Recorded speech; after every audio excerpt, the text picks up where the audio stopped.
Boldwood presents Love Accidentally, written by Phoebe MacLeod and read by Victoria Fox.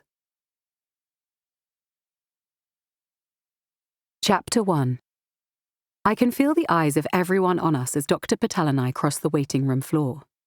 Some of them are like meerkats, lifting their heads and tracking the movements of anyone dressed in a hospital uniform. Others are more subtle, pretending to be absorbed in the trashy magazine they're holding or scrolling on their phones. The one thing they all have in common is a resigned air of quiet desperation. Please, you can hear them thinking, let this be the time that my name is called. I almost want to stop and explain apologetically that the stark reality is, if you're well enough to sit in a chair and wait in the accident and emergency department, you're probably going to be there for a while. Anyone who's blue lighted in or walks in with a major issue is instantly going to jump in front of you, pushing you even further down the queue. As a grade 7 senior sister, it's rare for me to spend any time in the minor injuries part of A&E. Most of my work takes place either in the major traumas unit, known as majors, or the resuscitation unit, which probably doesn't need much explanation. Minor injuries are generally dealt with by the emergency nurse practitioners, but we've just received a call because they're facing an issue they're not entirely sure what to do with. "Thank you so much for coming," Blessing, the nurse who called us, says as we step through the door. "The gentleman is in Bay 5. His name is Morris, and well..." She tails off, handing the notes to Dr. Patel. "Let's have a look then," Dr. Patel says in that confident tone that all consultants seem to have. I wonder whether it's something that's specifically trained into them, or whether it just comes from the knowledge that they're the cream of the crop. She doesn't even open the folder, pulling back the curtain of Bay 5 and sweeping in, leaving Blessing and me to follow in her wake. "Hello, Morris," she says as if addressing a naughty schoolboy. "I'm Dr. Patel, one of the A&E consultants, and this is Tilly, one of our senior nurses. Blessing has asked us to have a look at your injury because she'd like a second opinion before we treat you. Before we go any further, can you just confirm your date of birth, please?" 5th of June, 1960, Morris replies, looking miserable. "Great. And the first line of your address?" 5 the Spinney. "Perfect. What seems to be the problem?" He blushes and glances at Blessing, obviously hoping she'll come to his aid. But she suddenly seems to find a spot on the floor absolutely fascinating. "It's, Morris Minor," he mumbles eventually. "What?" Dr. Patel looks as nonplussed as I feel. "His penis." Blessing finally decides to come to his aid. "He refers to it as Morris Minor." "I'm a classic car enthusiast," Morris explains. "It's a bit of a pun." For a moment, Dr. Patel stares at him as if he's some kind of lunatic, before recovering her composure and continuing in her previous brisk tone. "What's the matter with him? It?" "It's probably best if you take a look," Blessing advises her. "It's easier than trying to explain." "Fine," Dr. Patel sighs as she draws the curtain to give us privacy. "Do you mind showing me, Morris?" "Ah," she observes once he lowers the blanket to reveal the aforementioned Morris Minor. You know how the penis is often referred to using an aubergine emoji on social media? Morris's penis looks like it's been auditioning for the part. It's horrifically swollen and a hideous dark purple colour. It only takes a moment to locate the cause. "Is that a washer?" I ask, pointing at the metal ring encircling Morris Minor's base. It's a little like the kind of thing you'd put under a bolt when you're assembling furniture, except much larger. Morris nods, wearing an expression of pure misery. "How?" I begin, but before he can launch into what I suspect will be the IKEA furniture version of the "I was vacuuming in the nude and fell on the Hoover nozzles" lie, Dr. Patel cuts me off. "We need to get that off and fast," she states. "How long has it been there?" "Since 8 o'clock last night," Morris mumbles. "You mean you've had that thing on your penis for over 12 hours? Dr. Patel demands, outraged. "Why did you leave it so long to come in?" "I kind of hoped everything would go down and I'd be able to get it off," Morris tells her. "I see. And presumably you've been yanking and tugging at it, which would only have made the swelling worse. She snaps on a pair of surgical gloves and lifts the penis to inspect underneath, making Morris wince. The skin is broken under here, she observes. We'll need to treat that to make sure it doesn't get infected. I take it the washer wasn't sterilised. Morris looks like he'd quite like the earth to open up and swallow him as he shakes his head. Dr. Patel is making no effort to conceal her disdain, so I don't entirely blame him. Poor Blessing is desperately trying to look anywhere other than at Morris Minor, but I have to confess a slight ghoulish fascination. This was obviously some sort of sexual misadventure. But what on earth was he trying to achieve? Blessing, Dr. Patel practically barks. We need to get this thing off. What were your thoughts? We were planning to cut it off, Blessing tells her meekly. But there's so much swelling around the washer that we couldn't see how to get the cutters in there without doing more damage. That's why we called you. Good observation, Dr. Patel tells her as if praising a dog. We need to drain the blood out of the penis first. Treat it like a case of priapism. She turns to me. Are you comfortable with treating priapism, Tilly?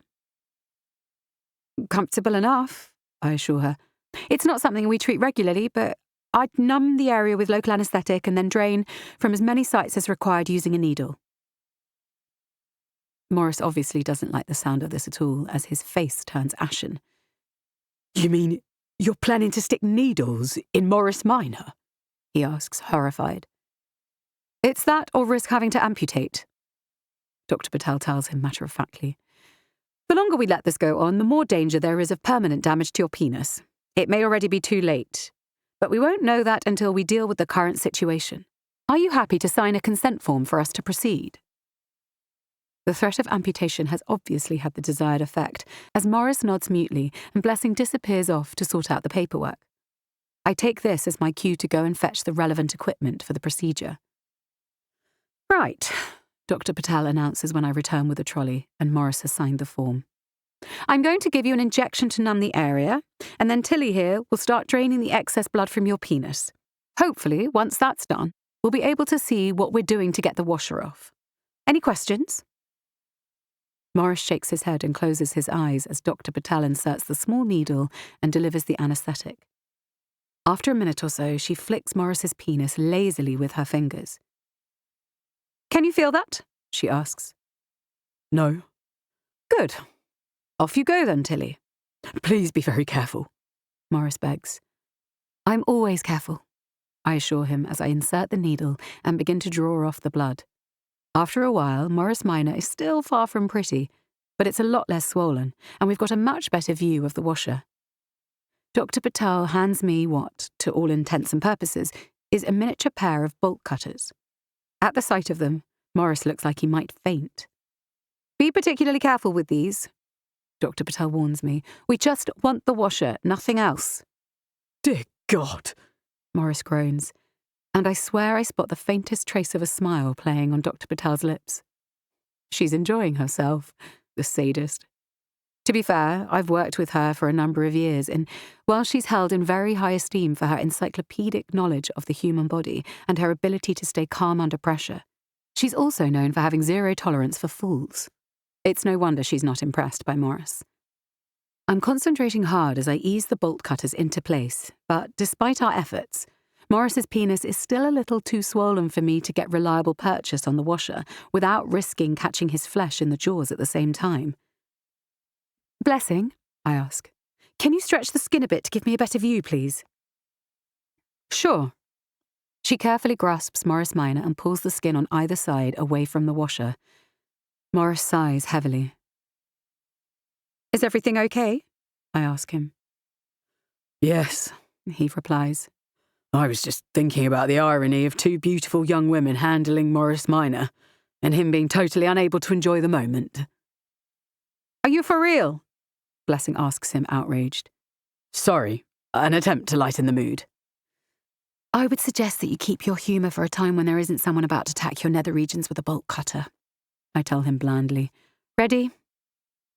He closes his eyes tight shut as I manoeuvre the cutter onto the washer and carefully close the jaws. Annoyingly, the cut doesn't go right through the metal, so After checking that I definitely don't have anything in the path of the jaws that oughtn't to be there, I take a second cut. This thankfully does the trick. Very good, Tilly, Dr. Patel observes. What now? Prise the metal apart or make a second cut? We study the washer together for a moment. Although we might just be able to prise the metal apart far enough to get it off, it's quite thick. I think, on balance, I'd go for a second cut, I tell her. Me too, she agrees. Blessing, can you lift the penis so Tilly can get to the underside? As I close in with the cutters again, I can see what Dr. Patel meant about broken skin. Morris obviously tried very hard to remove the ring himself, as it's practically raw under here. Very carefully, I maneuver the cutters into place, and when I close the jaws, I'm rewarded by a satisfying ping as the washer splits in half and flies off. Great job, Dr. Patel says. Right, I think our work here is done. Are you happy to take over now, Blessing? Yes, thank you for coming over. No problem. She turns to the patient. Morris, I wish you all the best with your recovery. Whatever happens, don't have sex or attempt sex for at least 4 weeks. That includes masturbation. Do you understand? And if you have the urge to experiment with cock rings again, do us all a favour and buy one that's designed for the job from a shop, will you? Yes, thank you, he replies meekly. But she's through the curtain and heading back towards Major's before he even stops speaking. Total waste of my fucking time, she hisses as we cross the waiting room, and I'm aware of a few ears pricking up. I do this job to help genuinely sick people, not DIY perverts. I expect he's learned a valuable lesson, I whisper back, and it did give me an opportunity to practice some skills I haven't used in a while. Shame you didn't slip and chop his cock off. People like that don't deserve to be put in charge of such a delicate organ. I'm not sure the claims department would agree with you, I tell her with a smile. Plus, you know how much everyone loves a good sexual injury story, and that was a cracker. I'd put it up there with the woman who came in with a hen's egg up her vagina. Dr. Patel smiles grimly. Bloody Gwyneth Paltrow has a lot to answer for. Do you remember the poor woman who tried to copy the vaginal steaming routine using her kettle? If there's one part of the body that you don't want cooked medium to well done, it's that. That was nice work on Morris, by the way. Well done, Tilly. I smile back at her. At moments like this, I truly love my job. Chapter 2. I've known I wanted to be a nurse since I was a teenager, but I never expected to end up working in A&E. I always imagined myself on a ward, chatting jovially with patients as I adjusted their drips or helped them with their medication. However, we were expected to work in a variety of roles as part of the training, and I found myself drawn to the cut and thrust of A&E, even though the schedule of 12-hour day and night shifts is punishing. The other surprise is that Natasha, my younger sister, ended up following me into nursing and works in the paediatric department of the same hospital in Tunbridge Wells. Neither of our parents have any connection to the medical world, and my father is positively hospital phobic, so they find it particularly strange that both their children are nurses. As predicted, the Morris Minor story made its way around the entire department by the end of my shift, and there are still a few giggles as we prepare for our briefing the following morning. 5 minutes into the briefing, a man bursts in, looking rattled. Ah, Dr. Milne, Dr. Patel says dryly. Nice of you to join us. We start at 8 for future information. I'm so sorry I'm late, he tells her. I couldn't find anywhere to park. Uh-oh, I think to myself. One of the many things you learn quickly about Dr. Patel is that she has no time for excuses. That must have been very trying for you, she tells him, the note of sarcasm in her voice, as big a warning signal as a rattlesnake shaking its tail. Parking is always a challenge at any hospital, and yet we all seem to have managed it. Might I suggest you allow more time in future? He opens his mouth to speak, but the expression on her face evidently makes him think better of it, and he ends up nodding mutely. Right, Dr. Patel says, having made sure that the new arrival has got the message. Please continue, Dr. Kozlov. As I was saying, Dr. Kozlov, the consultant from the previous night shift, says with a heavy sigh, looking pointedly at a blushing Dr. Milne. Bay 5 has Mr. Jones, who has complex fractures of the femur. having been involved in a road traffic accident in which his motorbike collided with a car just after midnight last night. He's stable, and we're keeping him comfortable until theatre are ready for him. No obvious complications. He's a lucky man. But we're keeping him under close observation just in case. No evidence of concussion or other head injury. He does have considerable bruising of the torso and 2 fractured ribs, but these are to be expected. Any questions before we move on? The meeting continues in much the same vein as Dr. Kozlov takes us through each patient currently in majors. Once he's finished, he stands aside to let Dr. Patel finish the briefing. Unusually, we haven't been interrupted by any urgent new arrivals this morning. Everyone, this is Dr. Milne, she tells us at the end. He's a junior doctor and it's his first day with us. Tilly, I'd like you to take him under your wing to begin with, please. She turns to Dr. Milne. Tilly is one of our senior nurses, so she'll show you the ropes and get you up to speed. Remember, all medical interventions need to be agreed with me or one of the other duty consultants. I don't know what it was like where you came from, Dr. Milne, but we operate a tight ship. Any questions from anyone? She looks around the room. Good. Why are you all still here, then? As the others file out to begin their shift, I take a moment to study our new arrival, and I'll admit to liking what I see very much.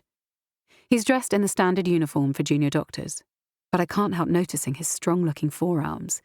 His dark wavy hair is shiny, making me suspect there's some kind of product in it, and his brown eyes sparkle with humour. Having him under my wing for the day is going to be very pleasant. Welcome to the department, Dr. Milne, I tell him, holding out my hand. I'm Tilly. Delighted to meet you, Tilly, he replies, gripping my hand with just the right amount of strength. Please call me Luke. I smile. I can call you Luke in here, but Dr. Patel will haul me over the coals if she hears anything so informal in front of the patients. Is she always that terrifying? I wouldn't call her terrifying exactly. If you do everything she says and don't upset her, she's a pussycat. I'll take your word for it. Shall we go and see some patients then? One of the things that I love about my job is that you never find yourself clock watching. From the moment the shift starts, you're fully immersed and you never know what's going to come through the door next.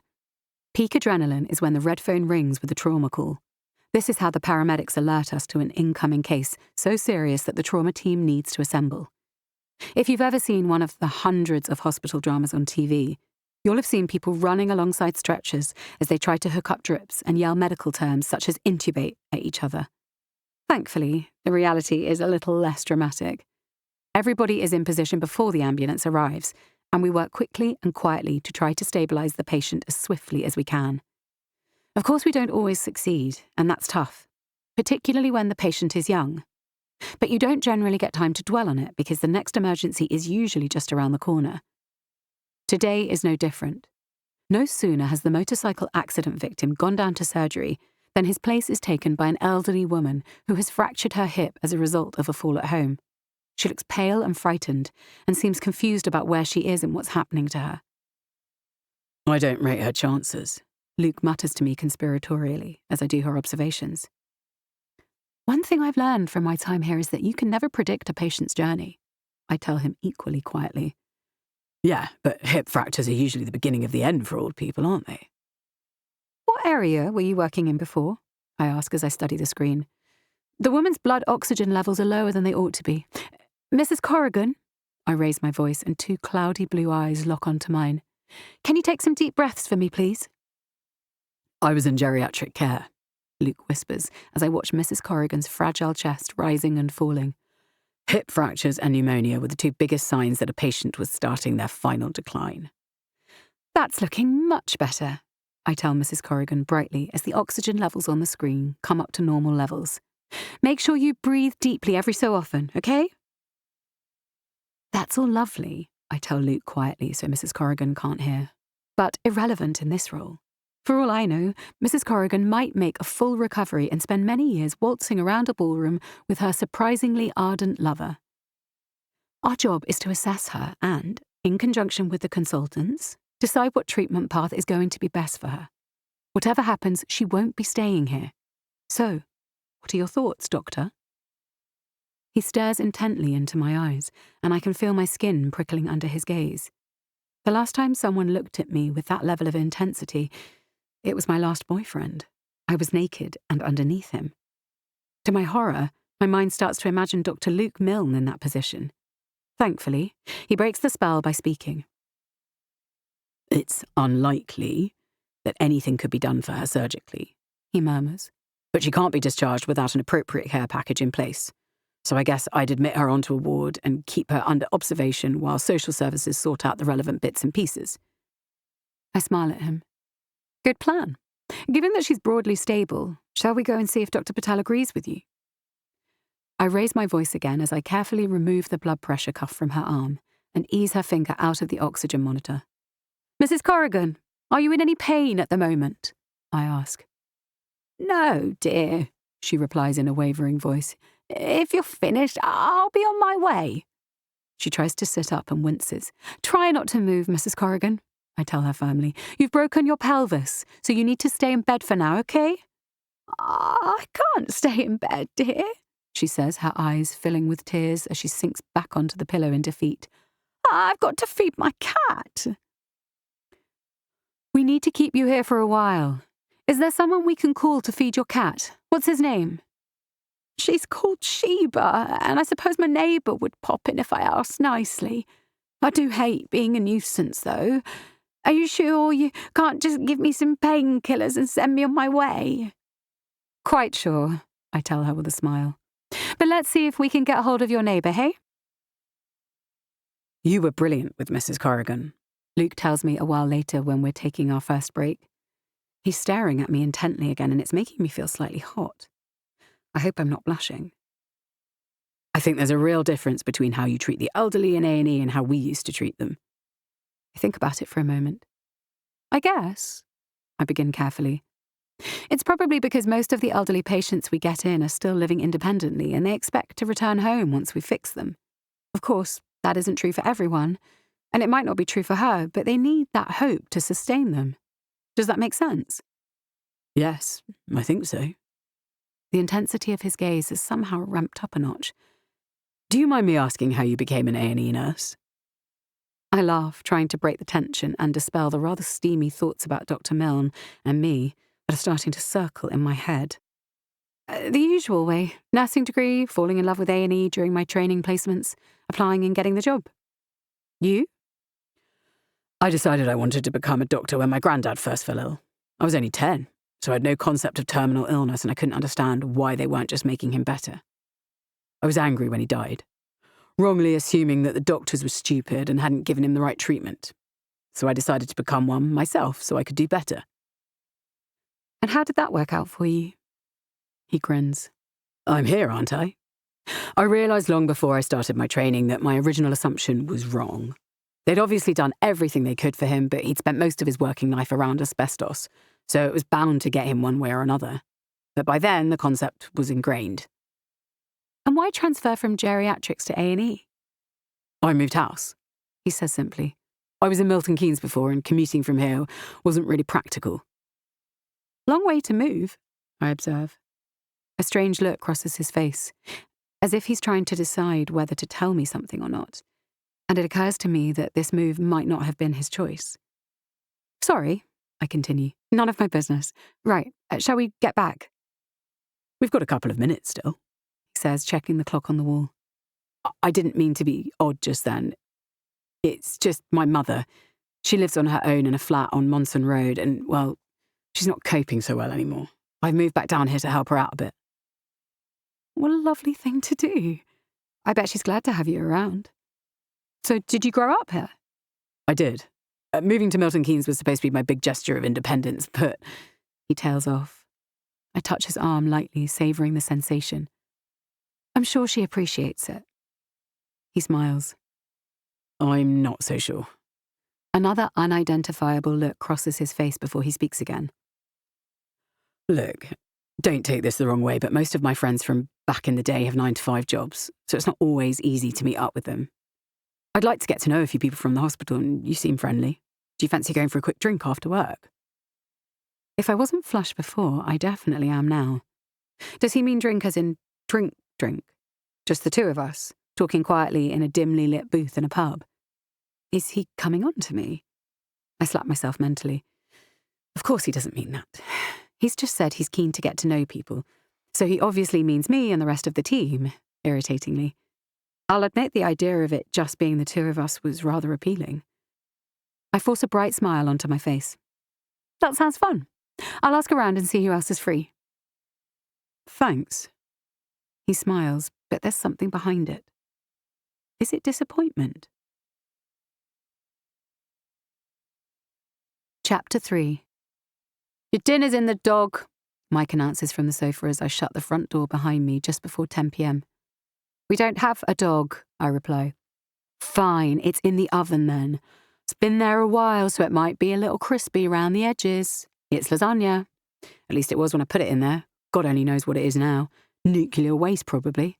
Where have you been? Your shift finished ages ago. I've been to the pub, I tell him smugly. We had a new junior doctor start today, and he invited me for a drink. This has the desired effect. I can practically see Mike's ears pricking up. A new junior doctor, he repeats slowly. That's right. And he invited you for a drink on his first day? Yep. Just you? Or was it a general invitation? I sigh. I'm not sure. I think I may have misread the signals. How so? I assumed it was a general invitation, but when I said I'd asked the others, I could swear he looked disappointed. Mike laughs. Oh, Tilly. I thought it was us guys who were supposed to miss the non-verbal cues. Yeah, well, I'm out of practice. Anyway, everyone else had other stuff going on, so it was just the two of us in the end. His expression turns thoughtful. If he was genuinely inviting you on your own, that's a bit predatory, isn't it? Especially on his first day. Calm down, horn dog. Says the man who slept with half the nurses in the hospital. Bit rich, Mike. I wouldn't say half. A few. A handful. Some. Technically, there are 3 of us that share this flat. There's me, Mike, and Lena, who owns it. We found it because Lena was advertising for tenants on the hospital SharePoint site that all the staff use for all their wanted and for sale posts. The odd thing is, as far as we could work out, Lena didn't actually have any connection to the hospital. She certainly doesn't work there. So how she got the advert up on an internal website was a mystery. The second oddity where Lena is concerned is that, although she owns the flat and has a bedroom that she keeps securely padlocked, she's pretty much never here. We met her when she interviewed us, and we've probably seen her no more than a handful of times in the years since. She pays her share of the bills and everything as if she were here. So we don't really mind. But we came up with various theories about her in the early days, from extended stays in rehab to her being an undercover agent. As it turned out, the truth was both more mundane and more impressive. She's a doctor with an NGO and spends most of her time in disaster zones. Unlike Lena, Mike does work at the hospital as a discharge manager. That's not his proper job title, but it's what I call him because it amuses me and winds him up. His role is to coordinate patients who are leaving the hospital, getting them moved to the discharge lounge, its actual name, and notifying admissions of the beds that will be vacant. It's actually a lot more complicated than that, as he frequently reminds me when I'm teasing him, but that's the gist of it. The joy for him is that he gets to work reasonably regular hours. I've never quite understood how Mike manages to attract the opposite sex as easily as he does. He's a nice enough guy, but I wouldn't rank him as any more than average in the looks department. In my less charitable moments, I sometimes wonder whether his decision to work at the hospital was less to do with a desire to help people in their hour of need, and more because of the smorgasbord of young women that would surround him. There are certainly a few people I can no longer look in the eye if I bump into them at work. Having come across them barely clothed in the kitchen of our flat after spending the night with Mike. In the spirit of total honesty, I should probably confess that I've also slept with Mike, but it was just the once, a year or so after we'd moved into the flat. We'd both had a fair amount to drink and I was curious to find out what his secret was. He didn't take a lot of persuading, and the sex was okay if my slightly hazy memory serves me right, but after an extremely awkward conversation the following morning, we both agreed that we worked better as friends, and we'd never mentioned it since. So, tell me more about the lecherous doctor, Mike prompts as I settle myself on the sofa next to him with my plate of lasagna. The best thing about living with him is that he's a superb cook and is fairly territorial about the tiny kitchen, so I rarely have to worry about food. His name is Luke, I tell him as I load my fork and bring it to my mouth. The pasta may be a little crispy at the edges, but there's nothing wrong with the flavour. He's moved down from Milton Keynes to look after his mother, who sounds like she's probably suffering from dementia. Altruistic of him. I'm not sure he has a choice. He told me in the pub that he's an only child.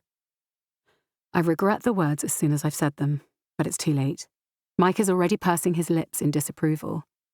As the youngest of 5, he thinks only children are unnatural, growing up with no concept of hand-me-downs and an inherent inability to share because they're not used to it.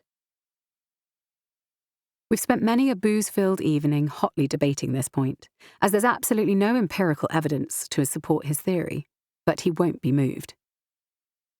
I know, I tell him soothingly. Let's not do this again. I'd steer clear if I were you, he says undeterred. He's probably as selfish in bed as his type are about everything else. Mike snorts.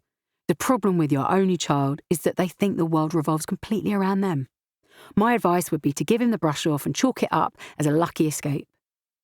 There's nothing to brush off, I say more firmly than I meant to. I think he's just lonely and wanted to make some new friends. That's bollocks, Mike scoffs. He didn't want new friends, he wanted a specific new more than friend. Also, only children have no concept of loneliness. It's literally their idea of heaven. He's up to no good, mark my words. I think you're being a little over-suspicious.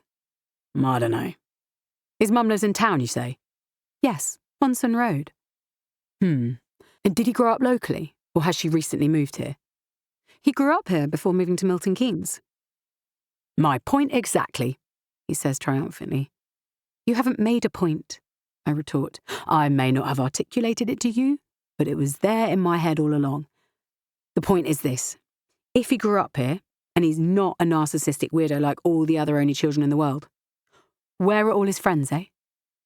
Right, enough, I say firmly. I know you don't like only children because of Caroline, evil cow, he interjects. But she's the only woman you ever seem to have genuinely cared about, and she dumped you. But you can't extrapolate your experiences with her to every single other person who happens to have the same family structure. It's nonsense, Mike. And, while we're on the subject, it could be said that your one-man crusade to sleep with every woman under 40 at the hospital is also a little narcissistic. What do you say to that? He smiles. Firstly, I'd argue that Kim was 42. And secondly, I'm not being narcissistic. I'm doing what every well-adjusted young man who's grown up in a normal family would do. I'm sharing the love. I stare at him in disbelief. Oh my God, you actually believe that, don't you? Naturally. Anyway, we're getting off the subject, which is lonely Luke. Do you like him? I consider for a moment before giving my answer. Yes, he's very good looking. I'll admit to fancying him, and he seems like a really nice person. He stares at me, though, which I find a bit disconcerting. What, eyeing you up on the job? You could probably file a sexual harassment complaint.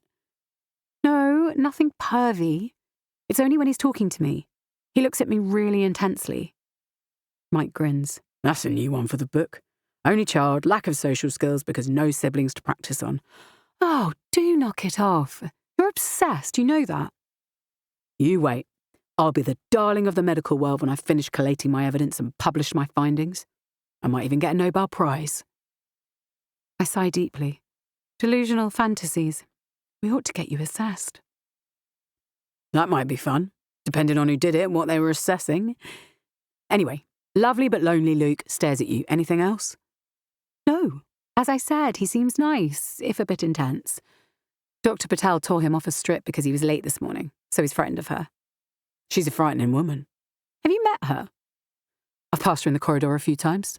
She has a consultant walk. A what? You know, as if they're elevated beings and the rest of us are just a nasty smell under their nose. Although I think he's generalising massively, I can't disagree with him where Dr. Patel is concerned. I like her, but that is exactly how she walks. I don't think she even knows she's doing it. The funny thing is that she's really not like that. At least, not with me. How was your day, then? I ask, deciding it's time to change the subject. Discharge anything interesting? The usual litany of cock-ups and miscommunications, he says, ignoring my barb. One of the wards sent a patient down to the discharge lounge first thing this morning without informing me, so I didn't organise transport or anything for them. At 2:30, I got a phone call laying into me because the patient was still there. Cheek of them. What did you do? I explained, very carefully and patiently, I felt, that the process only works if people tell me what's going on. The charge nurse didn't like that at all and tried to imply it was my fault. But I caught him in the classic Mike trap. Which is? No new patient in the vacant bed. We're always flat out, and yet he didn't think it odd that the room was just sitting there empty. He was also strangely unable to locate copies of the paperwork that should have come to me. It was a pretty short conversation after that. What happened to the patient? Oh, we got her home eventually. I don't think she minded, actually. She's been having a lovely time chatting to the other people who came through. Sometimes you forget how lonely some people are. Which brings me neatly back to your doctor friend. What are you going to do about him? I'm not going to do anything about him. Good. Stick to the dating apps and steer clear of the needy doctor. That's my advice. He's needy now. Needy, intense, it's all the same thing. I'm really not sure it is. Anyway, the apps are giving pretty slim pickings at the moment. I did wonder. Must be over a month since your last date. I shudder at the memory. My last serious relationship fizzled out quietly a year ago, and despite my best efforts since, all the men I've met through the apps have been disasters of one kind or another. The last one, Eduardo, seemed promising on the first date, but evidently felt that date 2 was going to end in my bedroom, dropping so many lewd innuendos that he gave me the ick, and I had to invent an emergency to escape him. I launch one of the apps on my phone and hand it to Mike, who begins swiping through the profiles. I see what you mean, he observes after a while. I wouldn't date any of these either. To be honest, I'm losing my faith in the apps anyway. Even the guys I've liked enough to meet in real life turned out either to be chancers or just interested in casual sex. I'm 34, Mike. Is it wrong to be looking for more than that? I think you're probably asking the wrong person. Anyway, you're off tomorrow, aren't you? Yup, 4 days off and then 3 night shifts. Want a glass of wine to celebrate your mini break? Got a rather nice Chablis open if you fancy some. Yeah, why not? As I brush my teeth and get ready for bed, I find myself replaying my interactions with Luke and trying to work out if there's any meaning behind them. Is there any truth in Mike's assessment of him? The more I think about it, the more sure I am that I saw a flash of disappointment cross Luke's face when I suggested inviting the rest of the team to the pub. Maybe he was hoping for something more intimate after all. If that's true, he got his wish in the end, and I did enjoy spending time with him, even if he is a bit intense. He's definitely a step up from the guys I've met online recently, and although I don't know him that well yet, the idea of building something long-term with him doesn't feel impossible at all. I allow that thought to linger in my mind as I pull on a t-shirt and slip under my duvet. I don't share Mike's frankly ludicrous prejudice against single children. Whatever he says, that's all about his ex, Caroline, and the fact that I suspect he's still in love with her.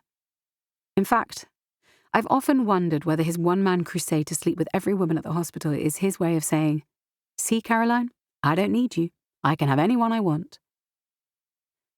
As I switch off the bedside light and adjust the pillows to get comfortable, I find myself wondering what sort of lover Luke would be.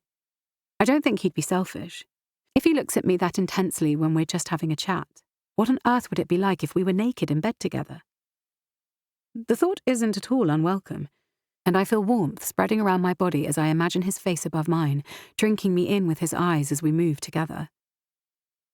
I could be reading way more into this than there is, but it's been a while since anyone looked at me the way Luke did earlier, and I decide to indulge myself and let the fantasy play out as I drift off to sleep. My last thought as I sink into oblivion is that maybe I'll take the reins and invite him for a drink next time we're on shift together. Chapter 4. In the end, it's nearly a month before Luke's and my schedules align again, and, although I will admit that he haunted my dreams quite a lot after our first meeting and my conversation with Mike, he's gradually faded from my consciousness over time, so I was caught a little off guard when I saw him in the flesh again. In fact, I blushed slightly when our eyes met during the handover briefing. The good news is that he's just as good looking as he was the last time I saw him. I'm trying very hard not to stare at his biceps as the outgoing team takes us through the patients in each bay, but it's hard not to, and they keep flexing as he makes notes on his pad. Thankfully, The fast pace of A&E means that I don't have time to dwell on his biceps, or any other part of him that catches my eye. However, I do notice that he seems much more confident and at ease in the department than he was on his first day. The fact that Dr. Patel isn't on duty probably helps.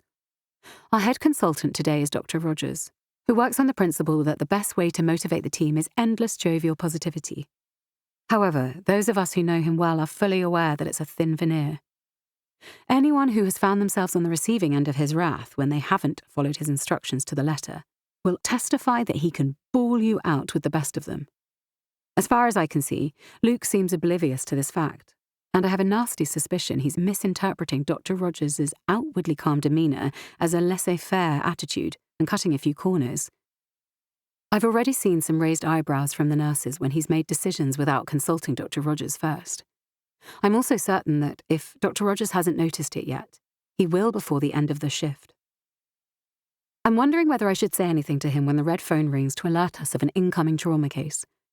A young man has fallen off some scaffolding and somehow impaled himself on a railing. The fire brigade has cut him free, but he's understandably not in a good way. He'll need to go to theatre for an emergency operation to remove it, but not until we've